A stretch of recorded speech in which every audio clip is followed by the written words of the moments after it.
IVM. If a tree falls in a forest and no one is around to hear it, does it make a sound? The philosopher George Berkeley first asked this question in the early 18th century, and a modern equivalent of it might well be, if you don't possess an ID card given by the state, do you even exist? This is a poignant question for many people, which is best illustrated by the story of Lal Bihari. Lal Bihari was a farmer from Azamgarh in Uttar Pradesh. He was born in 1951. And when he was 25 years old, in 1976, he was informed by a government official that he was dead. Apparently, his cousins had bribed a government officer to get him declared dead so that they could usurp his land. So now Lal Bihari told the officer, "But I am here before you. You know me. I have met you before." The officer wouldn't listen. There weren't any documents to prove that he existed. So Lal Bihari now realized that to prove that he existed, he would have to get his name in the official records. He threw stones at a police station so that he would be arrested and his name would be on the records. No luck. He kidnapped his cousin. No one seemed to care, so he sent the boy home with an ice cream. He applied for compensation for his alleged widow. He organized his own funeral. And finally, he stood for elections against VP Singh from Allahabad in 1988 and Rajiv Gandhi in Amethi in 1989. He lost both elections. He was still dead. By this time, he had formed the Uttar Pradesh Mritak Sangh, or the Dead Man's Association of Uttar Pradesh. They had 20,000 members, people who had been declared dead and did not have an ID with which they could prove their existence. Lal Bihari himself won a court case and was declared alive in 1994, 2 decades after being declared dead. But this land is still full of the walking dead. And my point in telling you this story is not that ID cards are a good thing. It's the opposite. My point is that no government should ever have such power over its citizens. Welcome to The Seen and the Unseen, our weekly podcast on economics, politics, and behavioral science. Please welcome your host, Amit Varma. Welcome to The Seen and the Unseen. My topic for today is Aadhaar, and my guest is my old friend Nikhil Pahwa of Medianama. When I started blogging a decade and a half ago, Nikhil was one of the early friends I made. In those days, he was a young, roly-poly, cherubic enthu cutlet with a permanent smile on his face. And he's still a young, roly-poly, cherubic enthu cutlet all these years later, except that now he is also one of the most formidable warriors of freedom in the online space. Nikhil runs Medianama, a highly respected media company, and has been a prominent digital activist, most well known for his Save the Internet campaign and for spearheading the fight against Aadhaar. Nikhil, welcome to The Seen and the Unseen. Thanks, Amit, and thanks for the great intro. It's great to be talking to a friend about these issues because, that's when you're most comfortable and we can have a great conversation, I hope. I want to make this episode a sort of a beginner's guide to Aadhaar, to people who hear that term bandied about but aren't really sure what it is apart from just an ID card, which, as you'll go on to enlighten us, is not an ID card at all. Yeah. But can we start by talking about all the various objections that you have to Aadhaar? So there's a long list of them, but the first part is that the idea that this is a national ID is a misnomer. Because it's not national, it's a resident ID. If you are in India for 182 days or above, you can go and get an Aadhaar, which is why an Uzbek citizen in, I think, Visakhapatnam had committed a crime and she was caught with an Aadhaar card not in her name, in a fake name in a sense, right? There was a Pakistani national in Pathankot who was caught with an Aadhaar card as well. So, any foreigner who stayed in India over 182 days will need an Aadhaar card effectively if they want a bank account, if they want a working mobile connection.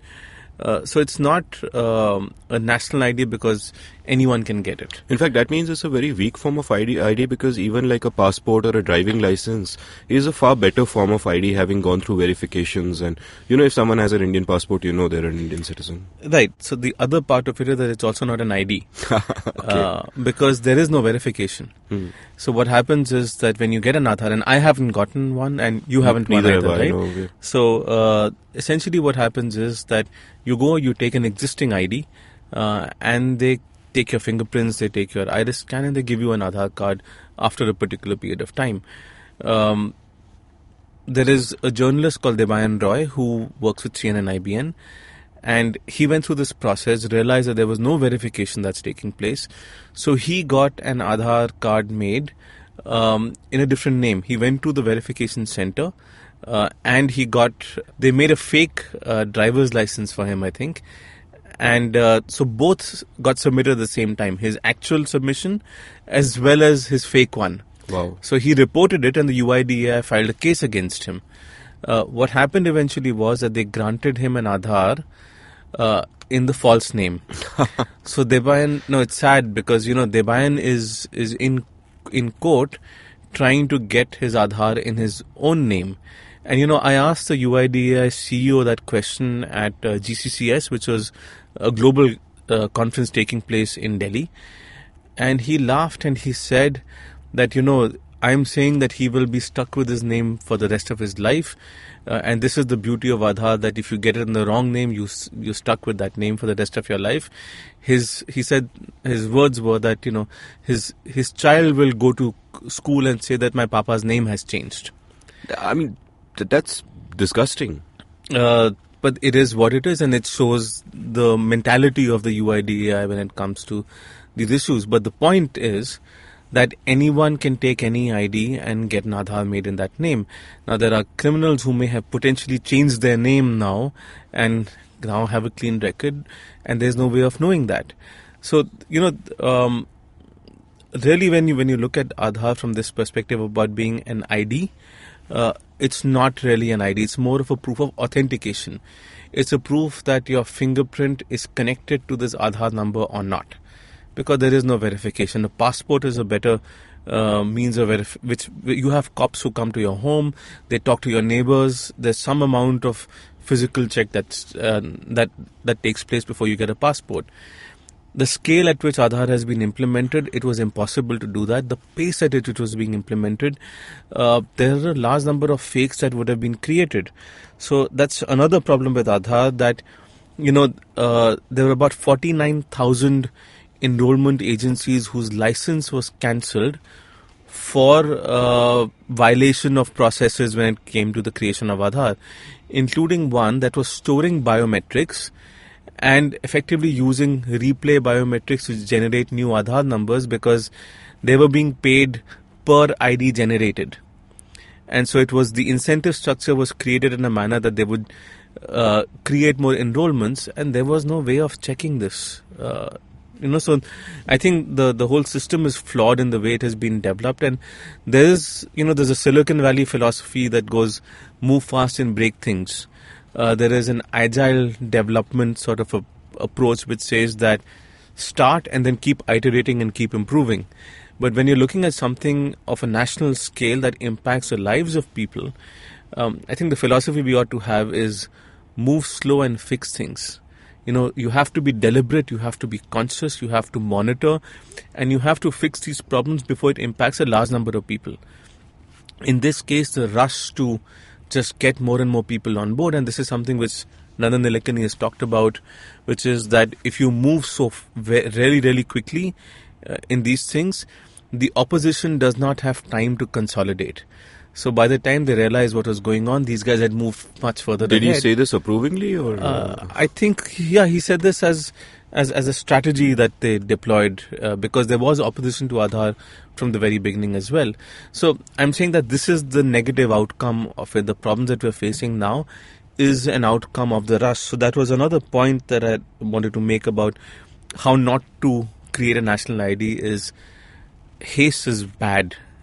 You are going to mess up people's life if you do that. And the thing to remember is that there is so much at stake. Like, it makes me really angry when you just told me, what the UAIDI chairman said about, Debayan Roy being stuck with a fake name forever, and almost a sense of schadenfreude that he kind of expressed, is that they control the lives of the people. This whole approach that the people belong to the state and we can do what we want with you. Like, I started my show with an intro about Lal Bihari Mritak, who you must have heard of. Yeah. And that attitude just infuriates me. And therefore this is also about us as citizens and as people being deprived of agency. Right.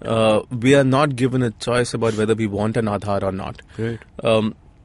And so, I think this is one of the challenges that we face, and this is why there's a great deal of anger amongst people right now, because you're constantly bombarded with messages about being forced to link it. Right.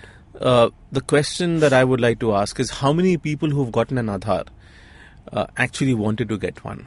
Right. And how many have been forced to get one? And by making it mandatory for so many things, you've effectively forced, like I know students who didn't want one but had to get one because they wouldn't be allowed to sit in exams if they didn't have one. And how do they feel about this is something that we have to take into account. And this is an argument that's also being made in court, that we have the right to informational self-determination, which is that we have the right to choose what we want to do with our information, who we give it to. And by being forced to get an Aadhaar and being forced to give this information to the government, we are being robbed of our agency. What's happening with Aadhaar in this case is that it's taking your and my personal information, converting it into a public asset, and then privatizing it without us having a choice. So, for example, the National Health Information Network is probably going to get rolled out next year with Aadhaar-linked electronic health records.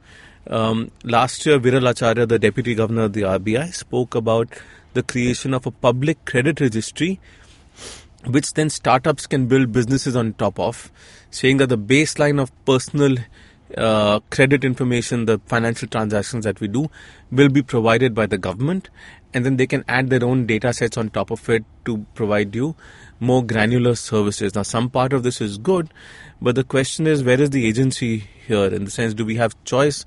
Are we giving consent? So we're being forced to part with our data, and the idea is to build businesses on top of that data. And what I keep telling people is, whatever you say about Aadhaar, my fundamental objection to it, as you correctly nailed right now, is a question of consent. It's a coercion that we are forced to take Aadhaar. You might say it's insecure or it's not insecure or whatever, but if you have the agency to be able to decide, that's fine. And the whole Aadhaar imbroglio, in a sense, illustrates the perversity of what the state has become. The state is ideally there to protect our rights and to protect our property. But now what is happening is, I am told that if by 31st March I don't link my Aadhaar to my bank account, they could freeze my bank account. The government is there to protect my money, not to, is basically theft, if not destruction. No, and what this does essentially is that it's changing the relationship between the citizen and the state because of all the information that they're now able to collect on you. Right. So if you go back to the idea of Aadhaar, I think you need to look at it from a mass surveillance perspective. So about, 5-6 years ago, we heard about this project being rolled out called NatGrid, which was the National Intelligence Grid, effectively. And the idea was that it would connect 21 databases together. So your bank, your mobile, etc., all of these things. Now, if you think about it, an Amit Sharma in one database is not going to be an Amit Sharma in another database, right? The deduplication is very difficult because the names are going to be are the same across. John Smith, from that perspective. What the Aadhaar number does is it deduplicates these databases. Phase 2 of NatGrid, from what I've read, is going to have 955 public and private databases.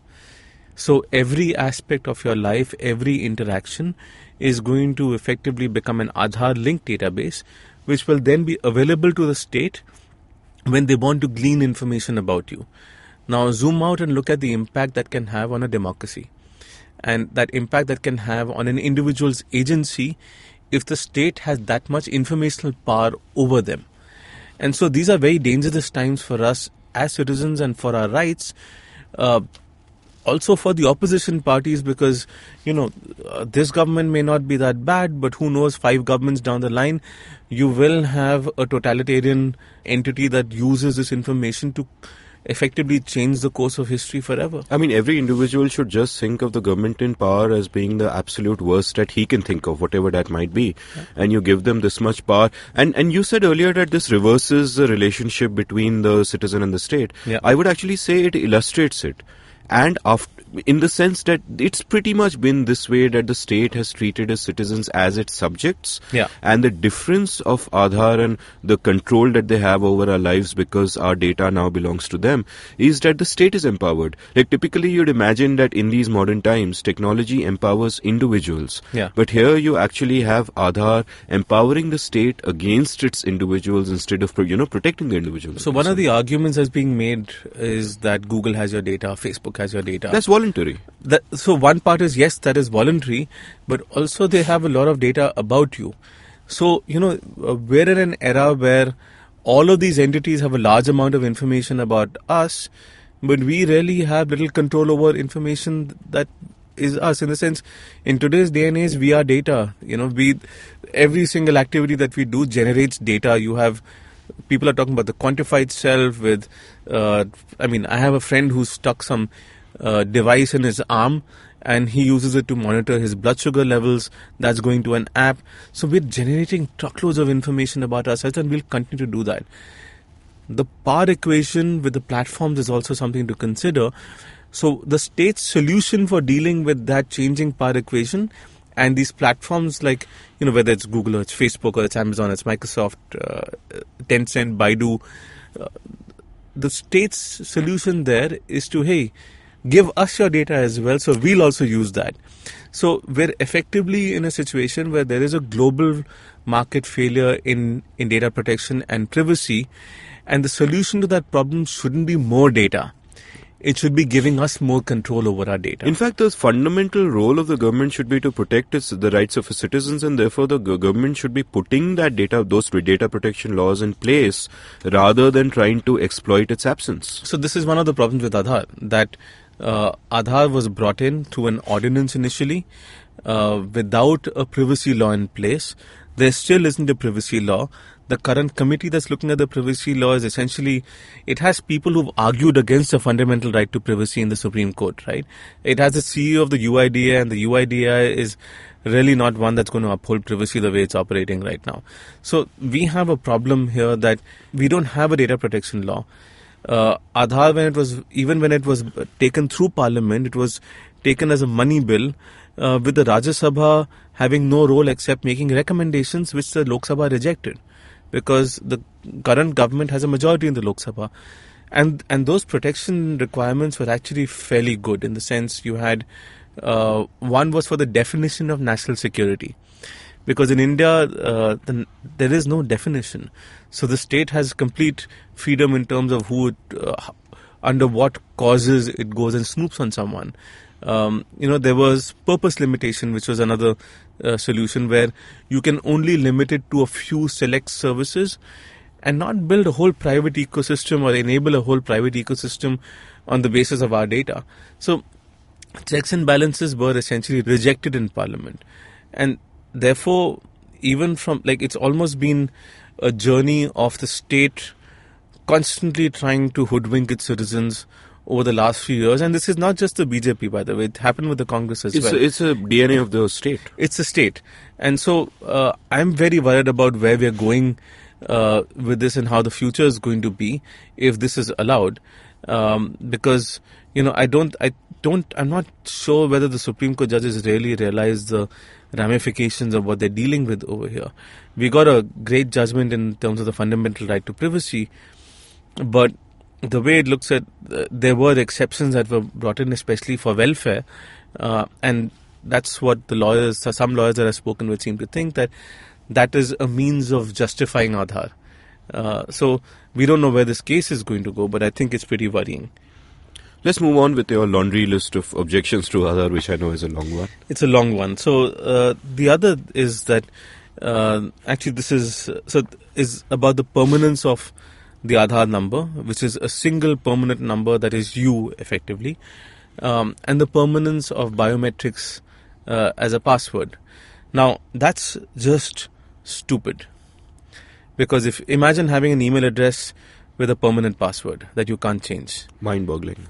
So this is, and what's happened over the past few years is that government departments have been leaking Aadhaar numbers and a lot of personal information by the millions. I mean, a CIS report pointed out that only about 4 schemes had details of over 135 million people, and all of this is available on Google search. So sketch out a scenario for me. What happens if what can go wrong if someone's Aadhaar number gets leaked? First let me tell you what information it had, right? Because I've seen some of these Excel sheets, because government departments uploaded Excel sheets with personal information on their websites. Wow. And you had to do a Google search for a file type XLSX, in quotes Aadhaar number, and you would get some of these sheets, which you can download and get people's personal details. So they had Aadhaar number, bank account, address, date of birth,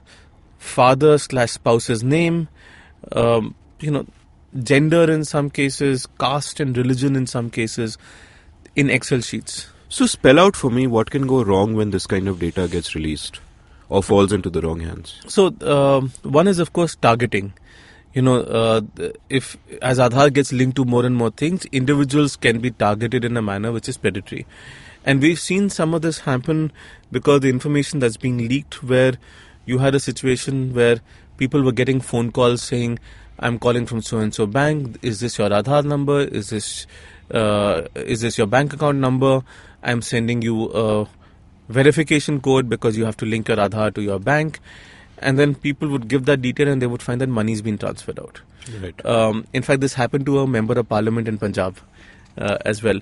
I received a call, in fact, and I have the audio of that because I recorded it, where, and it wasn't Aadhaar related, but because I don't have an Aadhaar, but it was related to PhonePe, which is a UPI payments app which I use. And so the person didn't realize that I know about the payments ecosystem, right? So he said, I'm sending you a verification code. When I looked at my phone, it was a password reset code. Wow. And so for most people who can't understand English, and because they're going to give this information away because they think that the person who's calling them is legitimately calling from these places. And how did you realize it was a password reset code? It would have just been a number, right? No, it said your password reset code. So credit to PhonePe over here. It said your password reset code is so-and-so. So I think, but again, it was entirely in English. Right. So, And so we are going to face problems because there are issues of information asymmetry and bounded rationality, and people may not understand the implications of what they're doing, and they might find that money's been funneled out. And they've been wiped out. Exactly. But they still have their Aadhaar number. They still have their Aadhaar number. So going back to the issues, one major problem is the centralization of all this data in a single database. And so what we found a month or so ago, there was a story broken by Rasna Khera of the Tribune, where she was added to a WhatsApp group of people who were selling access to the Aadhaar database. So what the government had done was they had made some village level entrepreneurs at some common service centers, customer support people for, people who walk up to them saying we have these issues, etc. And that allowed access to the Aadhaar database. They were selling access to the database at 500 rupees a pop. And they were doing that because there were no checks and balances in place in terms of permissions. So, if you've used WordPress, you have administrator, editor, right. Contributor, etc., etc. So here's the thing. WordPress was started, in 2004, 2005? WordPress then had a better permission architecture than Aadhaar does today, right? And so people who've got access get access to the entire database. From a centralization database, the other issue is that if it gets compromised, if access gets compromised, the access to the entire database gets compromised. It's not in silos. It's not like as per district and you have limited amount of access. So it's a bad idea because it creates a single point of failure. The other single point of failure is your Aadhaar number itself, because it's a unification of an identity into a single number. So, today you can give your driver's license somewhere as an ID proof. You can give your PAN, you can give your Aadhaar number. If you have federated IDs or separate IDs, then there is a certain amount of security that comes in because only one part will get compromised.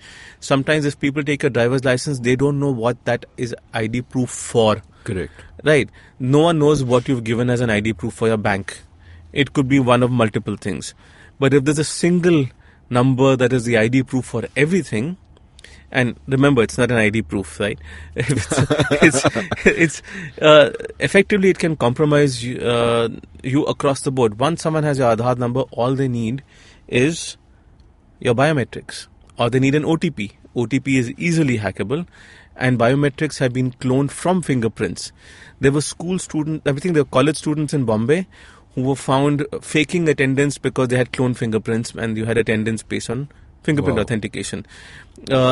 In Surat, biometrics were being sold. Biometric databases were being sold, and I saw this photograph of a pink thumb impression, which someone could just take and put on a authentication machine. So again, because you're using biometrics, and biometrics have been cloned, the iris has been cloned, the fingerprint has been cloned.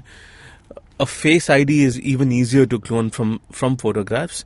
You are going to have problems going forward. No, and also, if any system can be gamed, it will be gamed. And here you have a government which is building a system, and the government is always going to be staggeringly incompetent at this. And the ingenuity we have in our country, we can game anything. You put the two together, and it's a recipe for disaster. No, and we've seen multiple instances of that. So again, from a security access perspective, in UP there was a case where people had cloned fingerprints and they were generating Aadhaar numbers, and they were selling that software, bypassing the iris authentication for an enrollment officer. Wow. By essentially patching the Aadhaar enrollment software itself. Because of bad incentives, they were paid by the number of Aadhaars generated. Exactly. Again, right now it is enrollment. Once enrollment is finished, if let's say 100%, or given that there are probably fakes in the system, 106% of this country is enrolled, then you will find other scams emerging bit by bit. We don't know the scale of this problem, and there are, like I said, 49,000 enrollment agencies whose license was cancelled, and we don't know how many fakes there are in the system right now. For all those people who were enrolled by those agencies, have they been re-enrolled or not? Is there any information to that effect so far? Right? We don't know. And that's again because of a lack of transparency from the UIDAI. They are repeatedly rejecting requests of right to information. So they have something to hide, it seems. But again, going back to the earlier point about this relationship between the state and the citizen, we're in a situation where transparency is expected of citizens, but not of the state.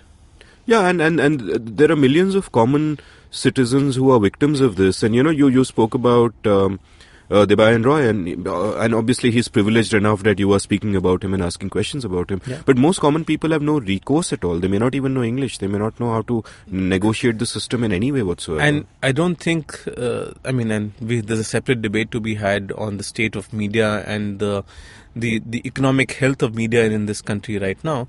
But really, most publications don't have people who can go out into the villages and see the kind of problems that they're facing. Scroll has done some great work on this. Yeah. And one of the main issues that's coming up is exclusion.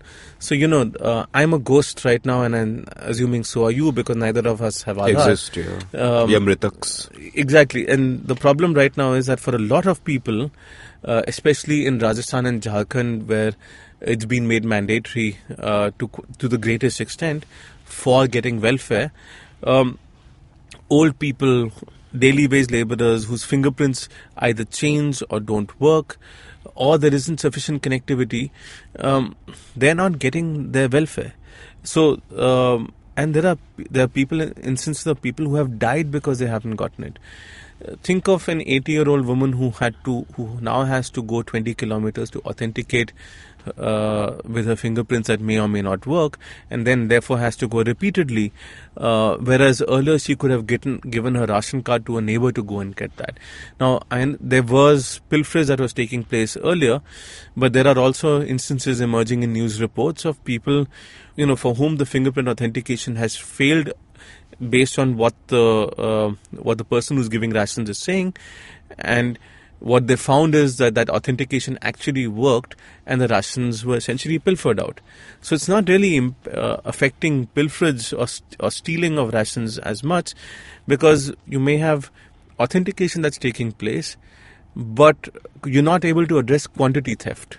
So as an effective mechanism, it's not really working, and even the numbers that they're talking about have been overstated, and we've done detailed analysis. Anand Venkatanayanan is a person who's done detailed analysis on how the numbers are overstated by thousands of multiples. I mean, where it might be about 150 crore in savings, is being posited as 49,000 crore of savings or something like that. Wow. So again, because there is lack of transparency from the government, and because there's also attribution to Aadhaar where it shouldn't exist. For example, in case of West Bengal, ghosts and fakes were effectively removed through door-to-door surveys, but the savings, from what we understand, are being attributed to Aadhaar. So it's essentially, right now the system is geared up towards doing anything possible to save Aadhaar. And again, within the welfare delivery system, it's had the effect of empowering the rent seekers, which is the opposite effect that you'd want. But, just more than that, people have died because they haven't got admission to hospitals because the people demanded an Aadhaar card. We've heard horror stories like that. And there is a moral cost to that. And it infuriates me that people sitting in air-conditioned cabins in Delhi treat this as collateral damage, much as it did during demonetization, talking about vague long-term benefits while there is actual suffering happening on the ground. But I think that's kind of the state of political discourse today, that growth at any cost, and people are being seen as collateral damage, and you're trying to digitize the economy by forcing people into it. See, I'm someone who loves tech. I've covered this space for 12 years, love the internet. And I've always been idealistic about the role that technology can play. In the sense, even Medianama is built on this idea that our role is to help enable an open, fair and competitive digital ecosystem in the country. So I love the space. But really what turned my thinking around Aadhaar was this was around demonetization and digital payments, and when people were primarily talking about forcing change upon the country. Almost like it being, I likened it to white man's burden as digital man's burden. That it is the role of the digitally enabled to force everyone to become digitally enabled. And that's not how I became digitally enabled. It was by choice, it was with agency. And so there's a philosophical shift that has taken place where those who've benefited from it feel that it's their job to force others to conform to it, and because it brings in efficiency and savings and power for them. But I think this is largely about power. And it's very interesting. You'll hear supporters of Prime Minister Modi talking about how they hate communism and so on, but all of this is right out of Chairman Mao's playbook. The mass coercion during the time of demonetization, the kind of social engineering that is being attempted in various ways, of which Aadhaar is a phenomenally powerful tool. Well, if you look at the removal of agency, the one aspect that really stands out is in the Aadhaar Act, where if your data gets stolen, you can't go to court. My God. So the law disables you from going to court. Only the UIDAI can go to court. Now, why would the UIDAI go to court against another government department? So far, they've only gone to court against journalists and researchers who've pointed out issues with Aadhaar, which is again a wrong thing to do, because if Shoot the messenger.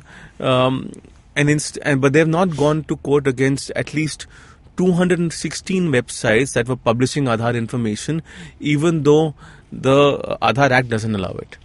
And the thing is, you should have, if your rights are infringed, you should be able to go to court on your own behalf. It's not just that. What that system, if you're able to go to court, it helps correct the system. Right.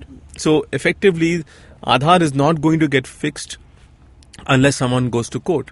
If your data gets stolen and you go to court, it forces people to make the systems more secure, because they might get fined or someone might get jailed. But now those incentives don't exist. Exactly. So that's, and I think from what I remember, when Ravi Shankar Prasad, the IT minister, was asked about this in Parliament, I think he said that, if we do that, then there would be too many cases.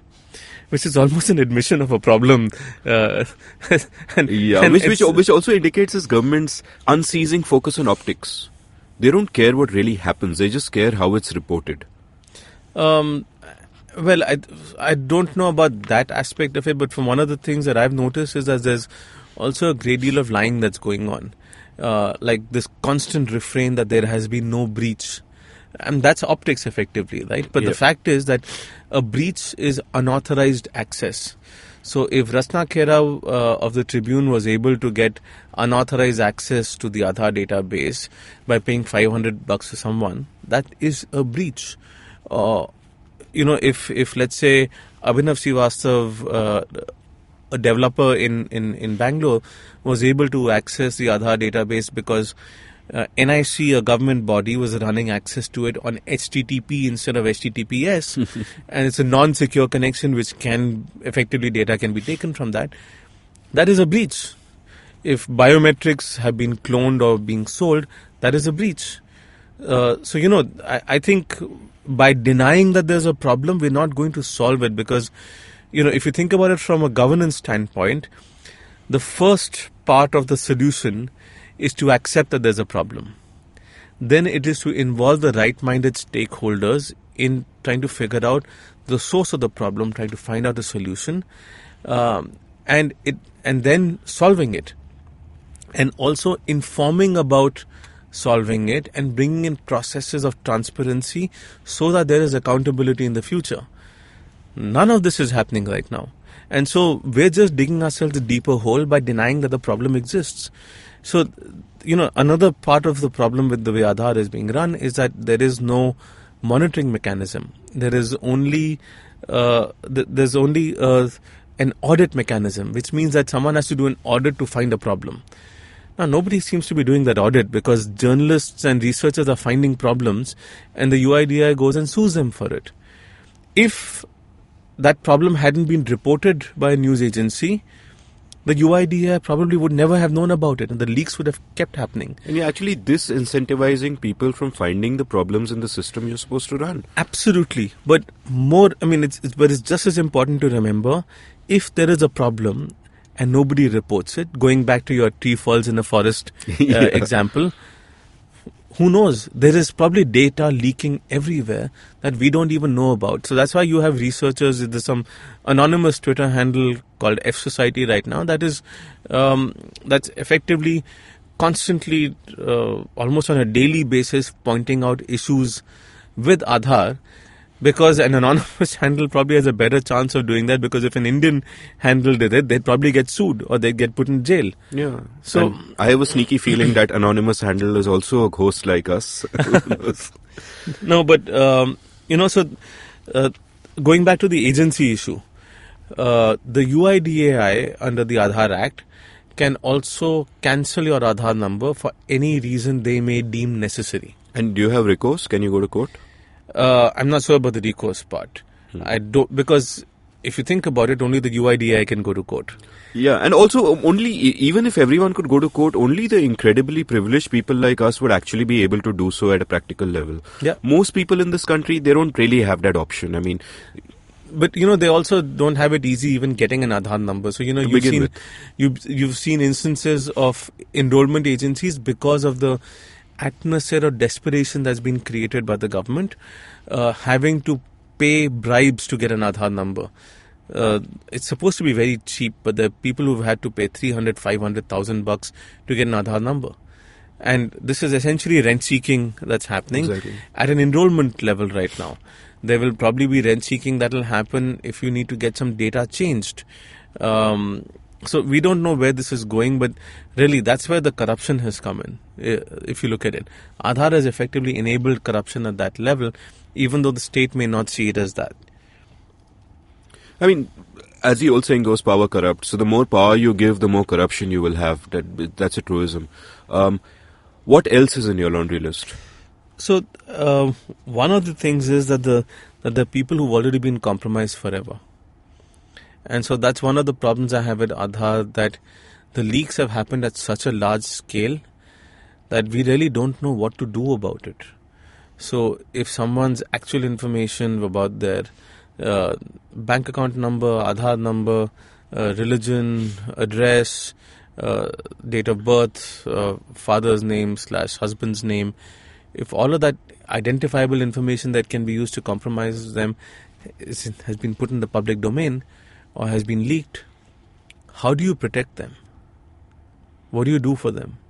They're compromised for the rest of their lives. That ship has sailed. They're just unlucky. They can't do anything. Well, I'd love suggestions on how we can fix that now. I don't know. So the way I look at it is that this is an increasing problem, and we need to suspend Aadhaar right now to mitigate the problem. I don't know if we can solve it, but at least for the time being, we need to recheck our processes. We need to figure out where all the leaks are happening, and you can't do that with an ongoing system because it's like you plug one hole and then you suddenly realize there's another one, there's another one, there's another one. This is not something that first can be you done plug all live. the holes, then you think about repairing the wall at a fundamental level. Right, and that's what. So we first need to suspend the project and figure out where all the problems lie. So I also mentioned about not being able to count the fakes in the Aadhaar system because there is no way of knowing if you've created a fake Aadhaar number or an ID. You will never know. In fact, you can essentially take a photo of an Aadhaar card, put in any random number, put in your photograph, put in any random name, and it's an Aadhaar card. And most people will accept it as a proof of identification because of the environment that we've created where it's acceptable. So, in most countries they have chips and that chip is a means of authentication. You can't really put in a fingerprint scanner everywhere, and I don't think people should be going and scanning their fingerprints everywhere because it's so easy to clone fingerprints. Like, someone can just place a machine before you. You put your fingerprint, you put your thumb on it, and they say, oh, this one didn't work, and they put another one and that works. Yeah, and it's like they could have just cloned it for the same thing one. With credit cards, the way you clone it, yeah. So the other problem is that 15 states have already taken copies of the Aadhaar database under something called the SRDH, or the State Resident Data Hubs. Now, in Andhra, what we've seen is that all sorts of information is being linked to it. So, the UIDA and Ravi Shankar Prasad have gone out and said that we're only collecting demographic data which you would give to your bank or your mobile operator and stuff like that. But at the state level, they're linking stuff like traffic violations to it. They're linking property records, petty crimes information. And this is happening in case of Andhra Pradesh. Now, what you develop effectively over a period of time when you start collecting and linking all of this information is you get a 360-degree profile of each single individual. And that kind of data in the hands of a state is very dangerous, because historically, even income tax records have been out of bounds for other government departments. Right. So the silos that existed, which protected us, are now being broken through the creation of the centralized database. And so the scale of the problems that this is going to cause is something we don't even realize right now. It's difficult to comprehend because there are also no checks and balances in place. So many of these states don't have a state-level Aadhaar Act to regulate the collection and sharing of this information. Now, one argument that UIDA is making is that the Aadhaar Act also applies to the states. But the states already have collected way more information than the Aadhaar Act allows the central government to take. So the ambiguity is actually there right now to be misused. And just thinking aloud, the political repercussions of this on our democracy can be staggering. I mean, just to take two examples, in 1984 we now know that a lot of the rioters had electoral rolls by which they identified which house the people they wanted to victimize lived in, and they just went door to door to those houses, and and that is just a very limited set of data and the damage it caused. And equally, you saw recently how Teesta Setalwad's credit card details were leaked out at a government press conference where they said that, listen, this woman used her credit card to buy alcohol, as if buying alcohol is a crime. Yeah. And the fact is that data should not have been out there. Exactly. And what right does a government have to release that data in the first place? Exactly. I mean, they should have the data, and if they have it, So that affects the opposition in a in a democracy. And it has a chilling effect on the opposition as well. If you know your bank account can be freezed, if your entire life can be shut down. Well, look at it from another perspective, right? The beauty of digital is that the data is digital. Right. And so therefore the data can be manipulated. Exactly. So if, let's say, there's a murder that's taken place 3-4 kilometers from here, how do I know that Amit wasn't there? If his location data puts him there. Yeah. If he's done a credit card transaction in the same building at some shop on the ground floor. Right? So these are You think things. you're giving ideas that'll get me into trouble, buddy? You got more enemies than I do right now. Well, so just going back to that last example on the other thing that you have to keep in mind in terms of the databases that get created is that there is no control that the UIDAI has on private databases. So through this eKYC mechanism, which is why I started off by saying that this is the conversion of personal data into a public asset and then privatized, is that private agencies are now and private entities are now creating their own databases built on this information. And so what we saw, for example, in case of Reliance Jio and the data that had leaked last year was that someone launched a site called magicapk.com because there was a vulnerability at some vendors' database. I mean, this is what I read in the news reports. At some vendors' code site that Jio had given them access to. They started a site where you had to put in a mobile number and they would give you demographic details. My God. Now, the Aadhaar number area in that was kept blank. So I'm not sure whether they had access to it or not. But who's to say that there won't be other players that might actually store that and add more information? And how does a UIDAI keep this data secure after it has left the UIDAI? See, when you do a credit card transaction, you know that Amazon sometimes stores your card. You can allow Amazon to store your card details. But Amazon goes through this compliance mechanism called PCI DSS, which is a data security standard that it has to follow in order to be allowed to store the data. In case of Aadhaar, I don't know if there is a mechanism to actually check whether people are maintaining certain data security standards or not. And given the way NIC has given access to the database on HTTP, and NIC is both an AUA, which is an Aadhaar user agency, and a KUA, which is a KYC user agency, which again can share demographic information. I don't think it's following the protocols, but it's a government body, so I don't know what the government's going to do about. Is it going to cancel the license of another government body? Highly unlikely. So this is damn confusing because I see like two contradictory dystopian situations. One situation is that we have a government which is so inept that it is messing everything up and is making a mess of the whole thing. But the other dystopian situation is that if you really look at it, this is if you wanted to be a totalitarian state with everyone's data under your control and everyone's life one fingertip away from destruction. This is a masterful way of doing it. Which do you think is more true? I'm not going to second guess in terms of intent of the government. Fair enough. So I don't. So that is somewhat the effect that it's ending up having anyway. They have all the data, they have complete control, and they have it in extra quick time. Look, and it is not to say that the intent was bad when it began from that perspective, right? Because we don't know what the intent was. Like, I'm someone who supported Aadhaar when it started because I saw the massive benefits it would bring in if the KYC costs would be taken on by the government. Because at that point in time, I remember Nokia had done some presentation which talked about the cost of authenticating each individual was about 270 rupees. And therefore, that is a massive cost if you want to bring everyone into the financial system. Now, the government through Aadhaar was taking on that cost so that you would have financial inclusion that comes in. That's a great idea. But the beast that it has become on top of that, and the repercussions of collection of personal information is something which many of us had not considered. Which is why under the BJP and under Yashwant Sinha, there was this great Parliamentary Standing Committee report that came out which pointed towards all of these issues. Which brings me to my last point, which again we learned from that particular report, which was about biometrics being an inexact science. So there are always going to be people who will be excluded because biometrics are a probabilistic means of authentication.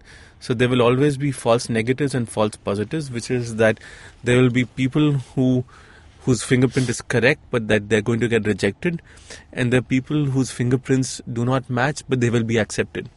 And so, I'd like to see the government actually make Aadhaar mandatory for boarding a flight. Because there will always be someone who will be rejected, and the elitism problem that we have in terms of technologists talking about how probabilistic science is fine. When those guys get denied flights because their fingerprint doesn't match, I think they'll start thinking about things a little differently. I don't think for them it really matters that there are people who are not able to get their daily rations or their monthly rations, and the people who are starving because of problems with Aadhaar, because it's not impacting them personally.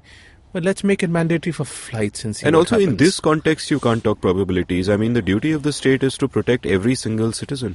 Yeah. You can't exclude anybody. To say that a 0.0 whatever percentage is not on, it has to be zero. No. So there is always going to be exclusion. Because biometrics are fundamentally flawed. Are fundamentally flawed. Because biometrics change, because your fingerprints get worn out, because as you age, they change. So, we're effectively... This idea of having a probabilistic authentication and also a permanent mode of authentication with biometrics, which can be compromised, is just bizarre. Because if there is a 100% match, there's probably a fake biometric being used. So the whole edifice falls apart on this basically. So tell me this, you've outlined a number of problems, and I think any one of them on their own is a disqualifier by itself, and together they're quite overwhelming. But what are the sort of solutions that you think are possible going forward? So one is an easy one, which is make it voluntary. If you don't want one, you shouldn't have to get it. Make it mandatorily. But that ship has sailed, right? 900 million people already have it, and a lot of the data has already leaked. So there's another solution there, right? But the other one was make it optional. So Aadhaar should be one of the authentication mechanisms used, one of many, so that people can then protect themselves. Then is the idea of deprecating IDs, which is that, let's say if your passport changes, then the passport number changes. So have Aadhaar deprecate over a period of time, so that you have to go and get a new one that's a new number, so your exposure is limited from that perspective. Or rather, you can get a new one if you want to. If you want to, of course. Yeah. One of many IDs in use for any kind of authentication. The other is to give users control to change and revoke their IDs. So if I want to change my Aadhaar number, I should be able to change it. If I want to just cancel it and never use it again, I should have the freedom to do so, because that also gives people agency. One technical solution which is also being used, I think in Denmark, is the idea of using derived authentication or pseudonymization. So the UIDAI initially had this idea of having a virtual ID, which is going to be built on top of Aadhaar, so that you give instead of giving your Aadhaar number at places, you give another ID. Now, the problem with the way they're implementing it is that they're only allowing one virtual ID at a time, and the likelihood is that people will not know how to revoke it or change it, and so their implementation is not that great. But let's say in case of UPI, which is the payments mechanism, with every app you can create a new ID. So your bank account doesn't get exposed, right, and one single ID doesn't get exposed. You also need to give citizens a right to legal recourse. If I can go to court, then it forces the system to fix itself, because there might be monetary damages on the government, or a court ruling might force it to change. You need a purpose limitation for Aadhaar, which is that it should not be linked to or usable for sensitive personal information, and you should have a limited use case for which it is allowed, so as not to create a situation where people overexpose themselves or give their Aadhaar number or help create databases at a lot of places. No usage of biometrics whatsoever. That needs to go. And in fact, the biometric data that's been collected needs to be destroyed. Of course, one thing which for us, that ship has sailed, but what other countries that are looking at similar mechanisms can do is that they need to have a data protection law and a privacy law before rolling something like this out. We've obviously done things the wrong way here. We need money to be spent on an awareness campaign, and a disproportionate amount of the budget needs to be on that awareness campaign so that people understand what to do, what not to do.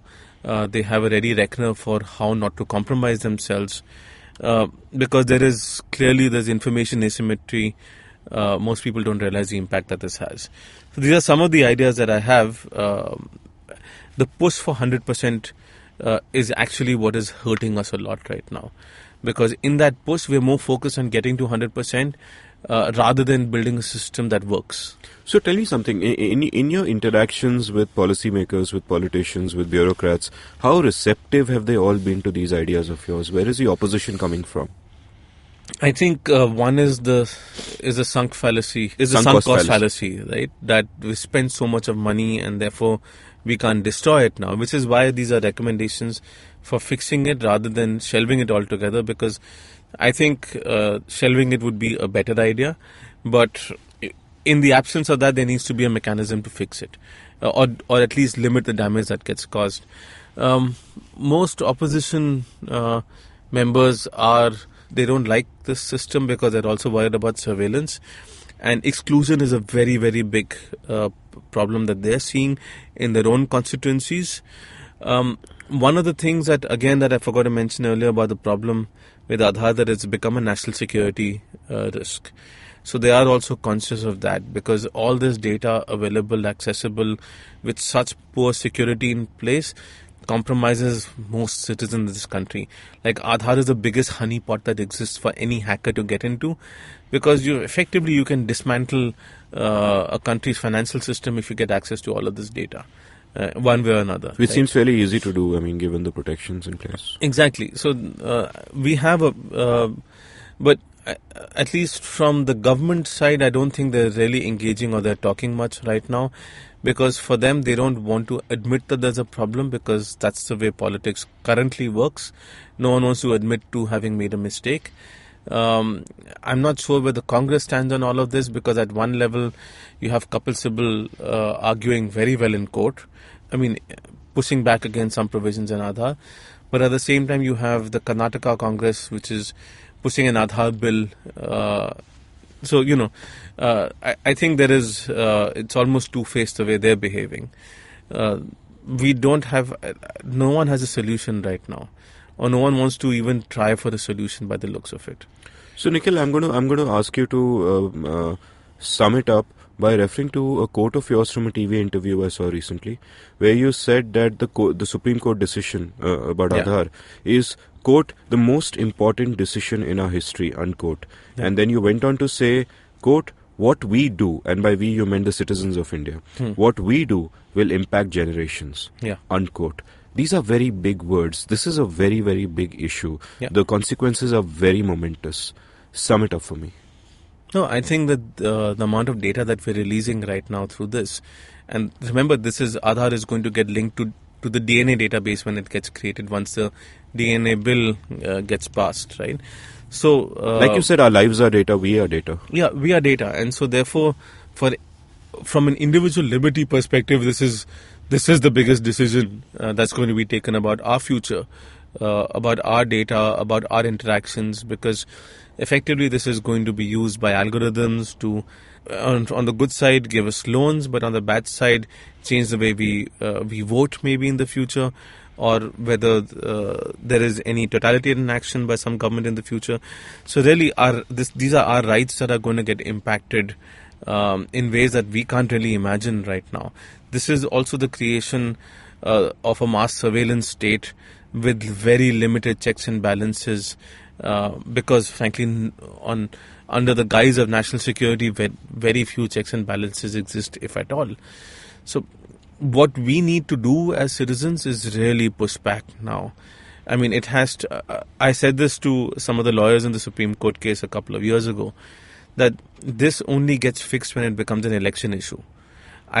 I hope that the Supreme Court does the right thing, because they are effectively going to get judged for what they judge or for what they do. But we can't depend on courts entirely on this. This is a political problem, and I think there has to be a political solution, and it is on citizens to force a political solution for this. So I think anyone who's been listening to this episode will, I think, agree with me that if we don't act now, it might be too late from a citizen's perspective. But if my listeners want to ask you that, okay, I'm really concerned, but what concrete thing can I do now as a citizen? A whole bunch of things, right? Number one, we have a site called speakforme.in which allows you to mail your MP. There's some pre-prepared text in that. Go and change it, write whatever you want and just send it to your MP. It's because once MPs know that their constituents are worried, there is a likelihood that they will again internally push their parties to improve the way they're thinking about it. Call them up, call them out.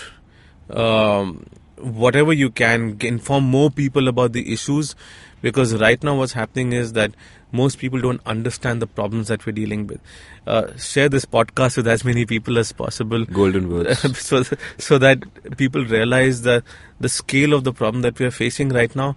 And this has been pretty exhausting, because for a lot of us who've been talking about this issue over the past few years, and especially for Usha Ramanathan, who's been talking about this for almost 6-7 years now, if not more, it's a very lonely battle, because most people don't either understand the scope of the problem, understand the issues, and things are changing so quickly that every time some new solution comes up, you're wondering, or something that the UIDAI does, for example, with Face ID or with virtual ID that they were doing, you think that solves the problem even though it doesn't. So I would say do not trust the government on this, do not trust the UIDAI on this, because they are trying to retain a system which is flawed. Go out and tell them that you want them to either remove the system or fix the system, because the only thing that you have going for you is your vote right now. I don't think there is any other option to solve this problem. That's an inspiring call to action. May you never walk alone. Thank you so much for coming on the show, Nikhil. Thank you for having me here. If you enjoyed listening to the show, do follow Nikhil on Twitter at NIXXIN, at Nixon. You can also read his writings and follow the work of his colleagues at Medianama.com. You can follow me on Twitter at Amit Varma, AMITVARMA. And for past episodes of The Seen and the Unseen, do hop over to seenunseen.in. Thank you for listening.